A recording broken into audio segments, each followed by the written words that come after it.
Assalamualaikum warahmatullahi wabarakatuh. Perkenalkan, nama saya Syaful Sabah, NIM 1902288, mahasiswa Ilmu Pendidikan Agama Islam, Universitas Pendidikan Indonesia. Baik, kali ini saya akan mereview tentang Dream Book. Apa itu Dream Book?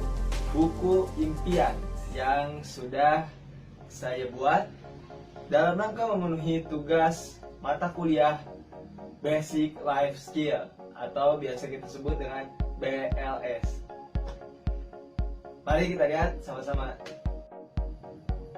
Oke, langsung saja kita lihat bukunya. Buku dari buku saya, hasil jerih payah saya. Oke, langsung saja kita lihat. Mana bukunya? Waduh, bukan yang ini, bukan yang ini. Ganti. Bukan yang ini. Aduh, kebalik guys, kebalik. Ya, baik guys, ini Dream Book-nya. Ini tampilan awalnya, cover dari buku ini, dan ini adalah cover bagian belakang, yang mana saya buat ini dengan menggunakan aplikasi yang comfortable banget dan rekomen banget nih buat teman-teman yang mau desain tapi laptopnya tuh kentang gitu ya. Kurang bisa dipakai buat aplikasi yang gede gitu, kayak Photoshop, CorelDRAW atau yang lainnya lah, aplikasi-aplikasi editor. Tapi pakai Canva ini mudah banget. Itu kita cuma buka webnya secara online dan bisa diakses di laptop manapun. Buat teman-teman yang laptopnya kurang memadai, bisa pinjam teman, terus buka web Canva online-nya dan langsung aja bisa edit di situ. Kalau misalkan temennya tiba-tiba ngambil laptopnya, kamu bisa akses dan pinjam laptop teman yang lainnya buat lanjutin editannya. Tinggal langsung aja dicek webnya dan langsung teman-teman bisa edit, dan di situ banyak banget contoh-contohnya buat inspirasi dari desainnya. Baik, kita balik ke bedah buku ini ya, yang mana saya mendesain buku ini dengan tema mirip-mirip majalah lah, semi majalah, dan ada dua tema warna. Yang pertama saya gunakan itu hitam putih dan hijau toska ya, hijau toska. Lalu di bagian setengahnya lagi saya desain dengan full color. Dan juga untuk cover ini ada foto saya ketika saya rasa ini fotonya itu harus foto yang menggambarkan jati diri dan yang keren lah gitu. Dan saya punya foto ini satu-satunya yang saya anggap keren, karena ini diambil ketika foto studio acara OSIS ya, pengurus OSIS dari masa jabatan. Ada foto studio dan saya gunakan foto ini yang saya rasa anggap bagus lah dan enak dilihat. Terus sini ada nama saya, jadi saya cantumkan tanggal lahir. Di sini ada moto, raihlah mimpimu dengan apa yang kau miliki. Di sini ada tulisan calon orang sukses ya. Saya simpannya di pinggir gitu ya. Dan di sini sebetulnya ini enggak terlalu kelihatan ya. Kalau nanti saya ada gambar foto aslinya. Dan di sini saya cantumkan sebuah deskripsi singkat mengenai gambaran dari isi buku ini. Sebuah catatan kehidupan dan asa yang akan dicapai, harap menjadi bukti serta goresan pena yang menjadi saksi perjuangan. Insya Allah dari buku ini akan menggambarkan tentang kehidupan yang nantinya ingin saya capai dan cita-cita yang nantinya insya Allah sama-sama diwujudkan. lanjutkan. Dan langsung saja ke cover berikutnya. Ya, saya akan jelaskan kembali tentang deskripsi singkat saya, yaitu saya yang lahir di Bogor, tepatnya itu Bidan Tasih, alamatnya di Ciawi, tanggal 11 November tahun 2000, dan saya anak keempat dari 4 bersaudara gitu ya. Terus alamat saya di Kampung Pasir Angin, Kecamatan Megamendung, Kabupaten Bogor.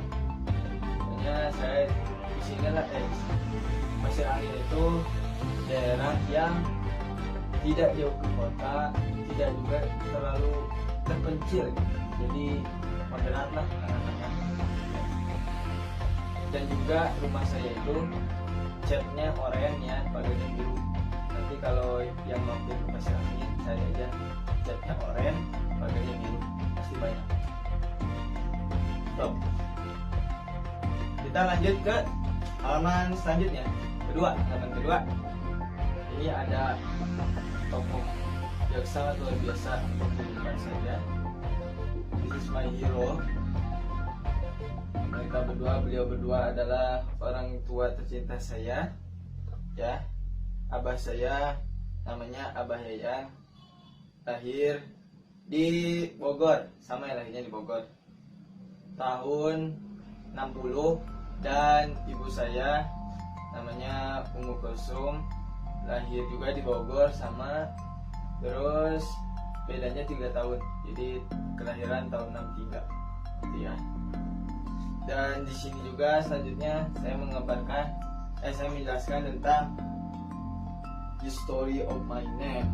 Ya, saya itu punya cerita tentang nama saya. Dulu tuh nama saya bukan Saiful Sa'ban, tapi Muhammad Saiful Sa'ban. Bukan gitu.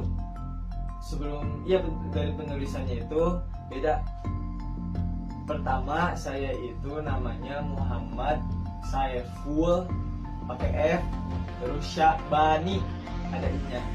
Pas masuk sekolah tiba-tiba dirubah namanya jadi Muhammad M-nya nggak double, Saiful pakai P sudah pisah, ditambah Sa'ban, I-nya hilang. Itu pas masuk SD. Tiba-tiba pas sudah mau UN kelas 6 itu harus verifikasi, bahasa sekarang verifikasi, harus disamakan namanya itu dengan akta kelahiran. Dan ternyata saya kelas 6 SD belum punya akte, guys. Sedih ya. Tapi emang di sini kayak gitu, bukan saya nggak dianggap sebagai anak, tidak dilegalitas, bukan. Tapi emang di sini kayak gitu. Jadi cuman kena lahir aja, tanda dari surat gitu ya, bikin cuman tanda kena lahir aja, nggak ada belum akte gitu. Dan saya bikin tuh akte saya bikin di sini, durasi bikinnya tuh 3 bulan, panjang banget dengan birokrasi yang lumayan rumit lah. Nah juga zaman dulu ya, kita belum terlalu eksis gitu. Dan nama saya tiba-tiba pas akte ini jadi dan dikasihkan ke guru saya kelas 6 SD itu, namanya tuh nggak ada Muhammadnya, tiba-tiba jadi Saiful Sa'ban, dulunya tuh Sya'ban jadi Sa'ban dengan anak putih. Dan sontak saya kaget, dan di situ masih sedih ya. Pas saya bilang ke guru saya, kata bu guru, ini namanya Saiful Sa'ban, jadi yang benar yang mana? Kalau kayak gini ijazah dan kamu UN namanya harus sesuai dengan akta.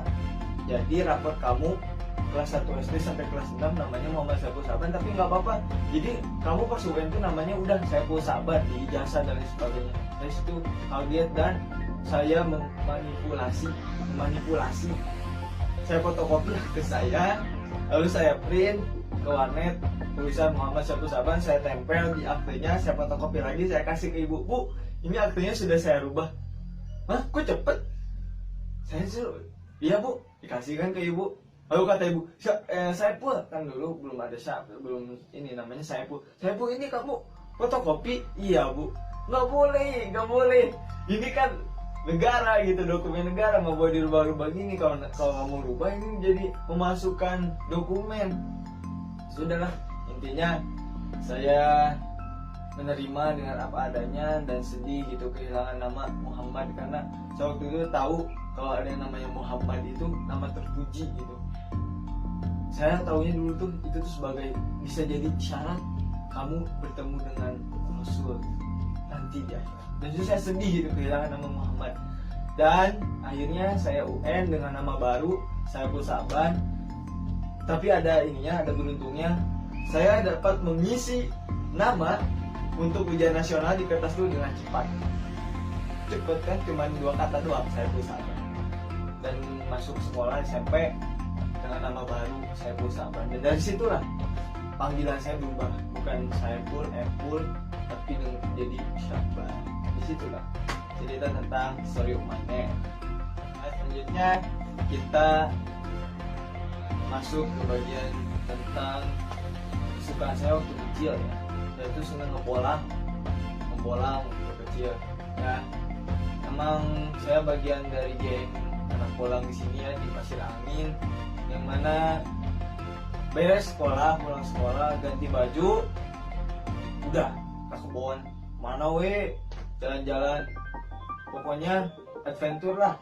Dari kecil terus senengnya kita bikin belotokan ya, belotokan itu game paling brutal zaman dulu. Dan cari bambu yang elegan, bambu yang damage-nya tuh gede gitu. Jadinya kalau sekalinya lu ingin belotokannya itu suaranya kenceng dan sakit banget. Bahkan sampai peluru kertasnya itu hancur gitu ya. Kayak shotgun, kan shotgun tuh ininya ya, misionya tuh meledak gitu mana-mana. Nah, udah. Terus dari situ ke SMP, jiwa-jiwa bolang itu tetap ada. Saya seneng gitu ya, adventure kemana, ke ini ke gunung gitu. Gunung sih bukan gunung, semi hutan gitu. Lembah itu pernah pencapaian saya tuh buka jalur di pendakian bukit ya, bukit gunung, bisa disebut bukit atau gunung sih kalau di petanya tuh gunung, namanya Gunung Bencana. Dan itu luar biasa banget. Terus ke lembah Pangrango ya, karena kalau misalkan kita bicara gunung, kalau gunung itu ya, kalau misalkan kayak gunung-gunung yang sering didaki itu jalurnya tuh udah ada. Tapi kalau namanya lembah itu kan lembah ya, jadi antara dua gunung gitu. Nah, lembah Pangrango itu gunung apa aja, Gunung Gede dan Gunung Pangrango di sini di tengah-tengahnya sih. Dan itu benar-benar ekstrim banget. Sampai kita mulai itu dari siang sampai baru ke tempatnya, ke tempat campnya itu buat kita jadiin sebagai camp itu jam 10 malam. Dan itu kita benar-benar perjalanan malam. Kita ngedenger yang aneh-aneh, ngelihat yang aneh-aneh, pokoknya ada hewan yang sebut aja ular ya, ular tuh melilit di pohon gede banget. Terus ada kucing ya, tapi gede kucingnya ya, entah itu macan, entah itu apa, pokoknya ada. Serem banget, tapi itu benar-benar seru banget. Itu diuji kita, tapi kita banyakan sih, waktu SMP banyakan, dan ada hal begitu juga. Itu jiwa-jiwa bolang saya gitu, dari SD, dari kecil sampai di bawah. Sekarang juga sih saya, cuma sekarang lagi vakum dulu yang kesibukan perkotaan, jadi saya belum ini lagi adventure lagi. Oke, saya juga di sini di buku ini mencantumkan makanan kesukaan saya, makanan dan minuman kesukaan saya. Ini suka aja semuanya juga. Yang enggak sih ada makanan yang nggak suka, itu durian. Saya nggak suka banget sama durian, dan itu kelemahan saya. Kalau ada durian saya bisa makan gitu. Bahkan kalau dulu itu pernah tuh dipaksa buat makan itu, dan cuman kuat sampai megang doang, megang buahnya doang. Oke. Terus di buku ini juga saya menjelaskan tentang riwayat pendidikan di SD sampai SMA. Dan sudah pendidikan sudah dilalui. Di SD saya di SD Pasir Angin 02, nggak jauh dari rumah ya, di Palangka.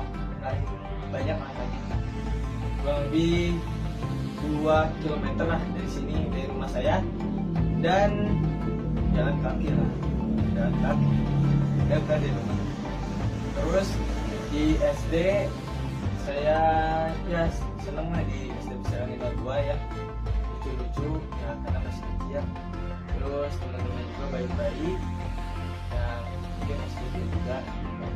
Terus juga di SD Pasir Angin 2 saya ikut eskul PMR dan Pramuka. SMP Negeri 1 Bego Bandung ini saya bilang lagi, ini merupakan sekolah yang luar biasa. Salah satu lulusan terbaiknya adalah Bang Fadjidon, guru politik juga ya di Indonesia, yang memberikan warna untuk Indonesia. Terus kita lanjut lagi ke di riwayat pendidikan selanjutnya, yaitu di Mandua Kota Bogor. Dari sini ini lebih keren lah cerita di Mandua Kota Bogor itu, lebih keren dari sebelumnya juga keren dan keren banget. Ya bukan hanya OSIS, saya juga tetap melanjutkan ekstrakurikuler yang luar biasa, yang itu adalah dasar yang mengajarkan saya senang organisasi, yaitu Pramuka di Mandua Kota Bogor. Itu sapaannya dengan Pramanda, Pramuka Mandua gitu. Dan bisa dicek aja itu pramuka yang keren dah, dicek IG-nya di @stop_kida. Di Mandua Kota Bogor ini banyak cerita yang saya lakukan dan sungguh luar biasa gitu ya. Di sekolah ini alhamdulillah beberapa prestasi juga saya capai di Mandua. Dan apa ya, di sini tuh benar-benar ini lah, banyak cerita yang nggak bisa dilupakan gitu sama teman-teman.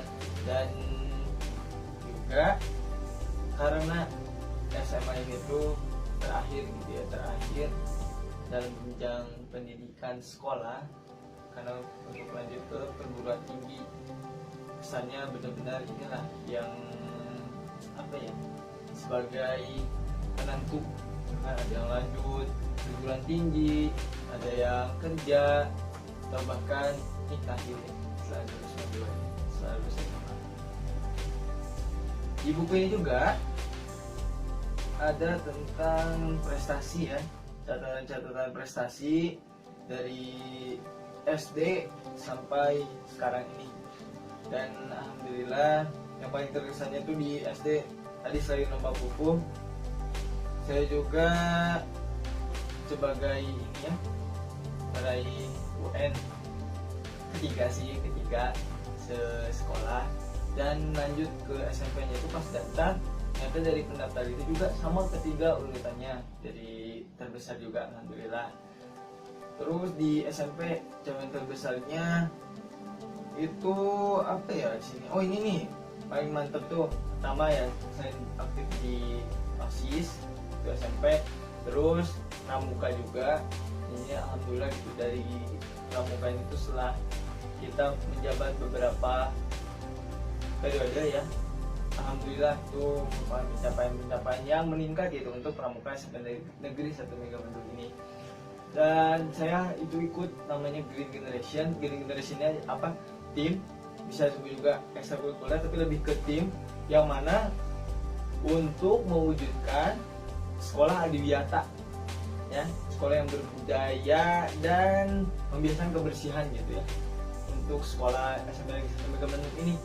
Dan alhamdulillahnya kita lolos di kabupaten, lolos di provinsi, bahkan nasional. Tapi kalau di nasional ini kita juga dapat, tapi belum ke mandiri gitu, baru awal banget.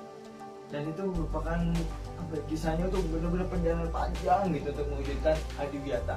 Itu bisa sampai 1 semester, lanjut lagi kita terus gitu kan, dari mulai tanaman, dari mulai kebersihan, menerapkan aturan, slogan, terus ngajak teman-teman untuk hemat air, hemat listrik, semuanya kita lakukan. Bikin biopori, karena untuk sekolah adiwiyata itu ada minimal biopori gitu, dari mulai membersihkannya, jumlahnya, terus tanamannya itu harus ada minimal kayak tanaman obat dan lain sebagainya, sampai ke perawatan gitu, tempat perawatan tanaman itu harus ada pembibitan dan lain sebagainya. dan itu merupakan pencapaian yang luar biasa gitu, dibarengi dengan guru yang luar biasa. Terus saya juga di Mandua itu ada pencapaian yang luar biasanya tentang ini bisnis ya, jadi itu bisnis yang saya rasa itu pencapaian luar biasa. Karena apa? Di balik kesibukan itu saya alhamdulillah gitu mulai berdagang, dari mulai jualan donat awal pertama kali, terus lanjut lagi ke donat berikutnya tapi beda versi. Ini donatnya tuh beda gitu dari yang lain, bukan dari segi ukuran tapi dari variannya dan juga harganya terjangkau gitu, bisa bersaing sama donat-donat yang di Mandua gitu. Karena di Mandua Kota Bogor ini banyak teman-teman wirausaha gitu, wirausaha dari mulai jajanan, barang, PO dah pokoknya banyak deh. Dan sini juga saya mulai tuh dari bisnis donat yang pendapatannya tuh atau untungnya lah cukup untuk ongkos gitu ya, sekali berangkat ya. Dan situ saya gimana ya, ini donat ini tuh kalau misalnya terus, kalau donat kan manis gitu ya, terus rasa orang tuh karena kalau misalnya itu bisa cepet bosen gitu. Saya cari varian lain gitu yang bisa diterima dan awet gitu, awet, disukainya tuh awet. Saya cari dulu tuh ada kakak kelas yang jualan sate jamur tapi udah lulus. Nah jadi saya jualan tuh karena udah lulus, gak ada kan yang lanjutin lagi, saya lanjutin lah. Saya cari tuh ininya yang penjualnya gitu di sate jamur. Ini sate jamur mungkin sedikit asing tapi ini benar-benar inovasi makanan gitu, enak. Dan jangan salah, sate jamur ini udah dites gitu sama mahasiswa IPB. Waktu itu diambil sampelnya dan kandungannya tuh luar biasa, apalagi kalau misalkan jangan ditambahin bumbu, ini satenya doang gitu ya, uyahin dikit, asal koin ya dikit lah, terus cuman original gitu, itu bagus banget gitu. Nah udah balik lagi ke itunya, bisnisnya, dan situ saya mulai bisnis sate jamur dan alhamdulillah itu luar biasa banget. Saya dapat di sela-sela kesibukan saya tuh masih bisa meluangkan itu, dan alhamdulillahnya apa, banyak teman-teman juga yang kita bareng-bareng gitu, ada di kelas yang kak pengen jualan juga gitu kan, oh ya silakan gitu kan. Sampai pada puncaknya itu, pencapaiannya itu saya bawa sate jamurnya dan saya nggak jualan gitu. Jadi pulang sekolah itu teman-teman sini tuh ini apa namanya, store gitu kan, store uangnya, karena di sini nggak pakai modal gitu buat teman-teman, karena di SMA kan atau di masa MA ini tuh kurang kan gitu ya, maksudnya untuk ngeluarin gitu modal dan lain sebagainya. Jadi teman-teman itu saya bagikan satenya di berupa box gitu ya, di box dibagiin, nanti untungnya silahkan kamu ambil, nah nanti modalnya itu dari hasil jualannya, jadi nggak perlu modal gitu dan sebagainya. Dan alhamdulillah gitu kan bisa sampai 10 box, satu boxnya itu isinya 50, berarti berapa, 500 tusuk sate, ya 500 tusuk sate. Itu pokoknya pencapaian yang luar biasa gitu, di balik pencapaian akademik, organisasi, tapi itu pencapaian diri yang bikin itu makin mandiri gitu ya. Oke, terus dan alhamdulillah di Universitas Pendidikan Indonesia saya sudah ini ya ikut lomba di Universitas Pajajaran bareng teman-teman IPAI, UGAI yang luar biasa banget. Dan alhamdulillah kita dapat juara 1 dan juara 3 dari hasil lomba Cita Cermat PAI. Gitulah. Berapa menit? Ya baik, selanjutnya ada tentang tokoh idola. Di sini saya mencantumkan idola. Sebelumnya saya mengutip hadis, engkau akan bersama dengan orang-orang yang dicintai, maka sudah sepantasnya kita punya tokoh idola. Artinya ketika diidolakan pasti akan lebih dicinta gitu, lebih mengenal. Dan dengan itu, kalau kita punya idola yang orang-orang yang luar biasa, orang-orang soleh gitu ya, kalau udah bisa sebutnya orang soleh lah gitu. Semoga dengan kita suka, dengan kita mengidolakannya, nanti di hari kemudian kita dapat dibersamakan dengan orang-orang tersebut. Kalau orang-orang soleh punya derajat, punya kedudukan nanti di hari kemudian adalah surga. Semoga dengan kita mengidolakannya, kita juga dapat dibersamakan dengan orang-orang soleh tersebut dalam kedudukan yang sama, di tempat yang sama juga. Ini saya ada mencantumkan pokoknya ada almarhum Profesor Dr. B.J. Habibie, orang luar biasa. Kutipannya nih, saya kutip perkataannya, otak Jerman, hati Mekah gitu. Jadi kita tidak melupakan dunia, apalagi kita melupakan akhirat. Semuanya seimbang. Kan kalau misalkan di Al-Qur'annya kita juga dipersilahkan untuk wabtagu fima atakallahu darul akhirah, untuk mencari apa? Persiapan menuju pulang gitu akhirat. Wala tansa nasibaka minad dunya. Jangan lupakan juga gitu bagian dunia kamu. Artinya antara itu otak Jerman, hatinya Mekah. Apa artinya? Maksudnya kamu tetap harus cerdas gitu ya dalam menghadapi kehidupan ini, dan tapi tetap hati di sini jangan sampai melupakan yang namanya persiapan untuk pulang menuju akhirat, bekal pulang untuk akhirat. Di sini ada dosen yang luar biasa, walaupun saya baru satu semester ya, mau satu semester semester 2 gitu, udah semester 1. Ini ada Dr. Haji Aam Abdussalam, PD, luar biasa dan menginspirasi banget. Ini ada Dr. Andes Toto Suryana. Ini ada dua dosen ini adalah dosen pengampu di Basic Life Skill ini. Ada Bapak Saiful Anwar. Pokoknya luar biasa banget lah ini. Kembali ke temennya. Terus ini ada motivation, ada Buya Hamka, ada Buya Yahya, ada Ustadz Adi Hidayat, dan ini ada Ustadz Abdul Somad. Beliau ini pada intinya yang saya sangat terkesan itu adalah yang mempersatukan umat gitu. Dengan dakwah-dakwahnya yang luar biasa, tetap bijaksana gitu, sangat bijaksana sekali. Dan pada intinya yang paling saya ingat adalah untuk mempersatukan umat. Ya, dan yang terakhir di sini tuh ada kekurangan, kelebihan saya tentang jati diri gitu kan. Terus di sini ada 100 mimpi ya, termasuk peta mimpi dan cara pencapaiannya. Kalau misalkan kita ambil aja di sini tentang jati diri, kelebihan dan kekurangan saya simbolkan dengan Syarif Budi. Syarif Budi ini cara singkatnya aja, dia senang tantangan gitu ya, senang tantangan dan berani ambil resiko. Dia juga tokoh pemimpin gitu yang dijadikan leader, tapi kekurangannya karena dia suka memaksakan gitu kan. Tapi dia juga siap ambil risiko sih gitu kan. Saya di sini egoisnya ada dikit ya, terus kadang dia emosinya suka blok gitu di satu kondisi, dan itu menggambarkan diri saya yang sesuai dengan Syarif Budi.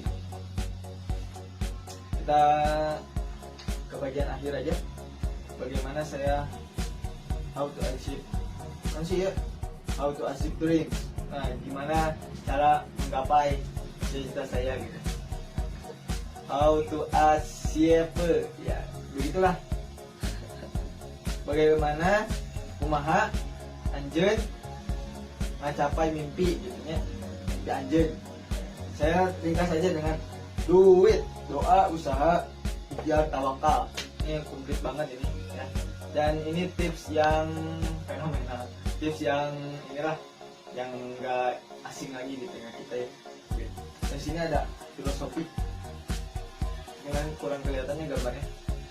filosofi. Di sini ada motor Vespa Matic. Kenapa saya mengambil ini? Di mimpi itu digambarin seperti ini. Yang ini Vespa Matic.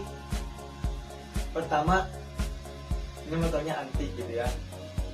Nggak antik banget sih, maksudnya inilah harga gimana gitu ya. Terus harganya juga lumayan lah, hanya 54 lah, ada yang sekitar segitu, 50-an. Maksudnya ini kan berkaitan sama kendaraan gitu. Ketika saya mencantumkan ini kendaraan ini, artinya semoga yang paling ini kendaraan ini saya pengen punya kendaraan tuh yang kayak gini. Tapi kalau di bawah juga nggak apa-apa lah. Ini yang paling, kalau misalnya saya mencapai ini, mantep gitu. Buat apa? Ya buat jalan, maksudnya buat rutinitas gitu. Ya jalan-jalannya ada sih. Terus ini ke Mekah ya, barengan keluarga gitu. Kalau misalkan untuk mencapai ini tuh ke Mekah gitu ya, insya Allah.